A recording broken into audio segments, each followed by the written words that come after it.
কি করে আমি আমার ভালোবাসার মানুষকে কাছে পাবো? কি করে আমি আমার ভালোবাসার সম্পর্কটাকে আবার ঠিক করতে পারবো? অনেক মানুষের কিন্তু এহেন প্রশ্ন থাকে। গুরুজি, আমি আমার ভালোবাসার মানুষটাকে হারিয়ে ফেলেছি। সে আমার সাথে সম্পর্কটা এখন এতটাই খারাপ হয়ে গেছে, সম্পর্কটা এতটাই তিক্ত হয়ে গেছে যে সে আমার মুখ আর দেখতে চাইছে না, আমার সাথে কোনোভাবে কথা বলতে চাইছে না, আমার সাথে কোনোভাবে যোগাযোগ করতে চাইছে না। অনেকের তো আবার এমনও হয়েছে যে স্বামী স্ত্রীর সম্পর্ক, তার ওয়াইফ, তার স্ত্রী হয়তো তাকে ছেড়ে চলে গেছে, আর আসতে চাইছে না। বাড়িতে ছোট একটা 5 বছরের বাচ্চা, ভাবুন, ভাবুন একবার কি করবে। অনেকের কিন্তু আবার ঠিক উল্টোটাও হয়। স্বামী হয়তো বাড়িতেই আসে না বছরের পর বছর, স্বামী বলছে আর সংসার করবে না, বাড়িতে ছোট বাচ্চা দুটো। কি করবেন এই অবস্থায়? দেখুন, সম্পর্ক হচ্ছে এমন একটা জিনিস, সেই সম্পর্ক যদি আমাদের ঠিক না থাকে তখন কিন্তু আমাদের খুব কষ্ট হয়। আমরা এই ব্যথাটা মেনে নিতে পারি না। আজকে এমন একটা জিনিস আপনাদের বলবো, সেই ভালোবাসার সম্পর্ক আপনার ঠিক হবেই। সেটা স্বামী স্ত্রীর মধ্যে হোক, দুজন প্রেমিক প্রেমিকার মধ্যে হোক, মানে আপনার সাথে যদি কেউ বাজে ব্যবহার করে, যদি আপনি মনে করেন যে সেই মানুষটা আমার কথা শুনে চলুক, তাহলে কিন্তু এই কাজটা অবশ্যই আপনি করতে পারেন। এবং আজকের ভিডিওটা অত্যন্ত মূল্যবান তাদের জন্য। যে কোনো মানুষকে আপনি বশ করে আপনার নিজের কাছে রেখে দিতে পারবেন। তাকে যা বলবেন, যেমন বলবেন, সে কিন্তু তেমনটাই করবে। কারণ জানবেন, তন্ত্রবিদ্যায় কিন্তু বশীকরণের কথা বলা আছে। তন্ত্রবিদ্যায় এটা মনে রাখতে হবে আমাদের। তো আকর্ষণ ক্রিয়া তন্ত্রবিদ্যায় কিন্তু বলা আছে। তাহলে সেই আকর্ষণটাকে আমরা কিভাবে বাড়াবো, দুজনের সম্পর্কটাকে আমরা কিভাবে ঠিক করব, তার জন্য শেষ পর্যন্ত ভিডিওটা দেখুন। যদি ভিডিও ভালো লাগে অবশ্যই চ্যানেলটা সাবস্ক্রাইব করবেন। আমার ফোন নাম্বার এখানে দেওয়া আছে, যারা মনে করছেন আমার থেকে কাজ করবেন এই ফোন নাম্বারে আমাকে ফোন করবেন। তো দেখুন, আমরা কখনো চাইবো না যে কারোর ভালোবাসার সম্পর্ক কেটে যাক, কারোর ভালোবাসার সম্পর্কটা নষ্ট হয়ে যাক, এটা কিন্তু আমরা কখনো চাইবো না। কারণ এই দুঃখ, এই ব্যথা অনেক কষ্টের হয়। যে যাকে ভালোবাসে দীর্ঘদিন ধরে, তাকে নিয়ে সে কিন্তু অনেক স্বপ্ন দেখে। হয়তো আপনি ভেবেছেন যে তাকে ভবিষ্যতে বিয়ে করবেন। 5টা বছরের সম্পর্ক, তিল তিল করে তৈরি করা সম্পর্ক আপনার। বিয়েটা শুধু বাকি আছে, বিয়েটা হয়তো আপনারা করবেন 6 মাস বা 1 বছর পরে।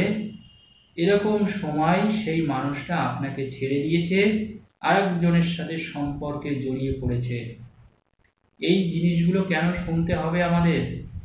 তাহলে ভালোবাসার মানুষ কেন টিকে থাকছে না?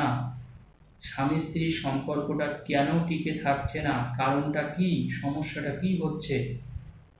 আজকে দেখুন, 18টা বছর কিন্তু আমি এই পেশায় আছি। 18টা বছর প্রতিদিন প্রচুর মানুষের কাজ করি। আমি সত্যি কথা বলতে এই কাজ ছাড়া কিন্তু অন্য কোনো কাজ পারিও না। মানে ছোট থেকে কিন্তু আমি এই পেশায় আছি। তো আমি দেখেছি প্রচুর মানুষ, আমি জীবনে দেখেছি এবং তাদের কাজও করেছি। তো সত্যি কথা বলতে বর্তমানে মানুষের সম্পর্কটা কিন্তু মানে একটা ছেলে খেলা হয়ে গেছে।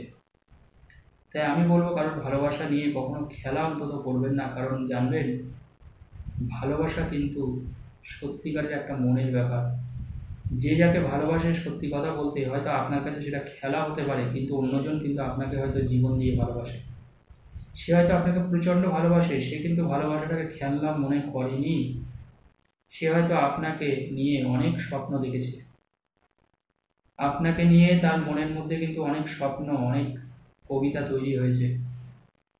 তো একজন থাকতে আরেকজনের সাথে বিশেষ করে সম্পর্কটা জড়ানোটা কিন্তু একটা খারাপ জিনিস। তো আজকে যে উপায় আমি বলে দেব, আপনার ভালোবাসা কখনো ভাঙবে না।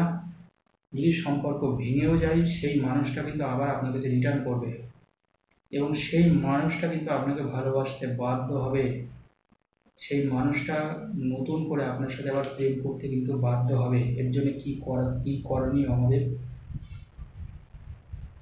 আমাদের যেটা করতে হবে সেটা হচ্ছে, ভালো করে শুনে নিন।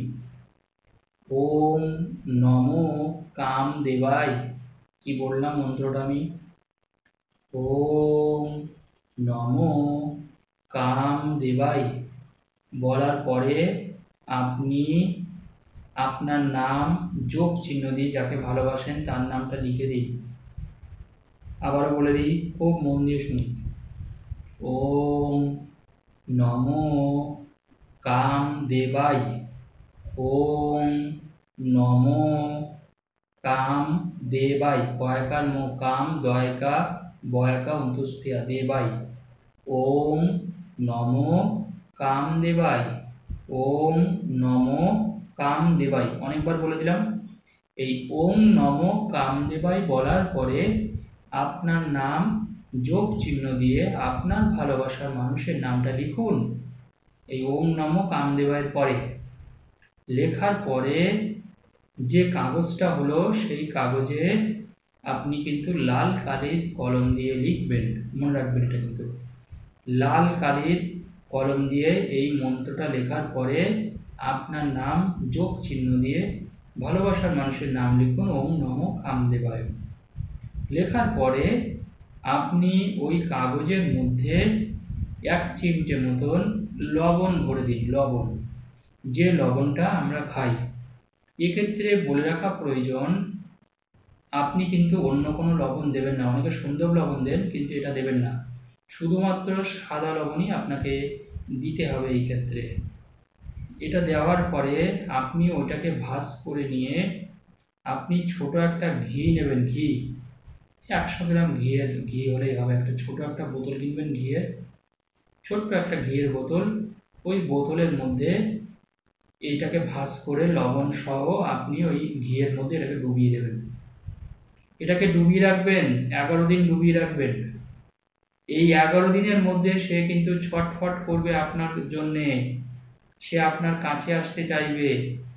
তার সাথে যদি আপনার সম্পর্ক খারাপও হয়, সে মনে মনে আপনার কথা ভাবা শুরু করবে।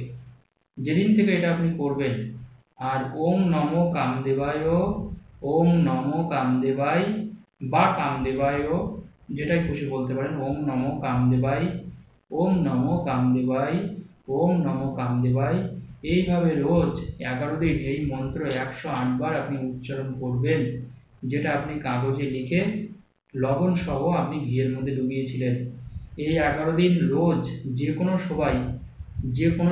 সময় আপনি কামদেব, ভগবান কামদেবের নাম করে ওম নমো কামদেবায়, ওম নমো কামদেবায় গুনে গুনে 1-2 করে 108 বার জপ করবেন।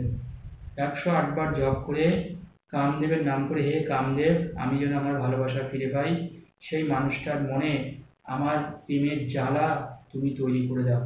সে যেন আমার জন্য ছটফট করে দিনরাত, সে যেন আমার জন্য পাগল হয়, সে যেন আমাকে ফোন না করে থাকতে পারে না। 108 বার মন্ত্র বলে আপনি ভগবান কামদেবের কাছে এই প্রার্থনাগুলো করবেন। আপনি 11 দিন এই কাজটা করে দেখুন, আপনার ভালোবাসা আপনাকে পাওয়ার জন্য ছটফট করবে। ধন্যবাদ।